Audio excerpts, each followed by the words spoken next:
मंथन चलता है, फिर एक दिन वो कर्म कर बैठता है। अगर जिस व्यक्ति ने जन्मजात से गाली नहीं सुनी तो वो गाली निकाल ही नहीं सकता।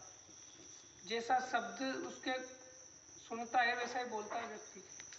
हम क्या मराठी बोल लेंगे, जीवन भर नहीं बोलेंगे, हमारे बाप दादा भी नहीं बोल पाए और न आगे कोई बोल पाएगा, सुना ही नहीं शब्द। उसी प्रकार परमात्मा ने ये वेद ज्ञान दिया, तब जाके तो हमें ज्ञान मिला। अपने आप ज्ञान थोड़ी आ गया। सबसे पुराना ज्ञान कोई अगर है तो वेद ही है। लोग कहते हैं कि हमारा ज्ञान पहले का, अरे तुम ऐसा करो तो फिर पहले उसका अवलोकन कर लो, बातें किस में अच्छी है, बुद्धि के अनुकूल है, विज्ञान के अनुकूल है। लोगों ने अपने अपने धर्म ग्रंथ अलग अलग बना लिए। हिंदुओं में तो हजार लाख धर्म ग्रंथ होंगे, ईश्वर लाख है तो धर्म ग्रंथ भी लाख ही है। जब तक एक चीज को नहीं मानेंगे तब तक हमारा एकता का जो सूत्र है, हम कहते हैं संगच्छद्दो संवदद्दो, एक स्वर में बैठ ही नहीं सकते, एक स्वर में चल नहीं सकते। एक विचारेंगे कहाँ से? विचार एक नहीं, हमारे अलग अलग। कोई ईश्वर को कहाँ मान रहा है, तो क्या मान रहा है, हम तो ऐसे मान रहे हैं। कोई जीव हत्या करके ईश्वर को खुशी कर रहा है, कोई पदार्थ देकर ईश्वर को खुश कर रहा है। तो परमपिता परमात्मा खुश कैसे होता है, कैसे होता है? तो सबसे पहली बात यह है, परमपिता परमात्मा को अपन से कुछ लेना देना भी नहीं। लेना देना है तो अपन को लेना देना है उससे। तुम उसका नाम लो चाहे मत लो, उसको कोई फर्क पड़ने वाला नहीं है, फर्क पड़ेगा हमको। तो परमपिता परमात्मा से हम जुड़ेंगे तो उसके गुण आना स्वाभाविक है। जिस व्यक्ति के पास बैठेंगे वैसे ही तो गुण आएंगे। जो बातें हम सुनेंगे वही तो हमें विचार बनेंगे।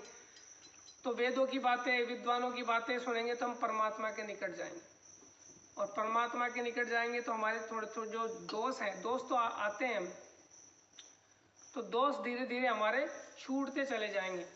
और दोषों को हमने छोड़ दिया, एक बार में पूरे दोष नहीं जाते। दुर्गुण दुर्व्यसन और दुखों को दूर कर दिए तो धीरे धीरे हमें प्रयास करना पड़ता है, पर हमें चलना पड़ेगा उस ओर। अगर हम उस ओर नहीं गए तो हमारा जीवन सफल नहीं बन सकता। तो हम करते हैं कर्म तीन प्रकार से करते हैं कि एक तो मन से, जो मन में है, और वचन यानी वाणी से, और इस शरीर से। इस शरीर से भी हमें पाप करते हैं, मन से भी हम पाप करते हैं, और वचन से भी पाप करते हैं। तो इन तीनों जो कर्म के जो प्रकार है, इनसे बचना पड़ेगा हमें। इससे बचने के लिए हमें स्वाध्याय, अच्छे अच्छे ग्रंथों को स्वाध्याय करना पड़ेगा, अच्छी अच्छी बातें, सत्संग सुनना पड़ेगी। हम क्या भूल जाते हैं, घर पे जाके सारी बातों को भूल जाएंगे, नहीं करेंगे कोई भी। तो इसीलिए तो हम कार्यक्रमों में जाते हैं, सत्संगों में जाते हैं, हमें और एनर्जी, उससे ऊर्जा मिलती है अच्छे काम करने के लिए, कि हम मनुष्य हैं, हम जानवर नहीं हैं। हमें परमपिता परमात्मा ने किस लिए भेजा? आनंद के लिए, सुख के लिए, अच्छा काम करने के लिए।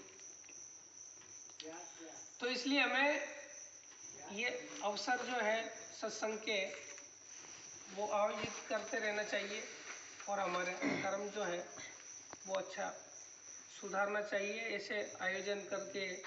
और परमपिता परमात्मा से प्रार्थना करते हैं, परमपिता परमात्मा आपके कृपा हम पर बनी रहे, ऐसी हमारी सबकी कामनाएं, प्रार्थनाएं। हम अल्पज्ञ हैं, भूल जाते हैं। हे परमपिता परमात्मा हमें सद्बुद्धि दे। इन्हीं बात कहकर मैं अपनी वाणी को विराम देता हूँ।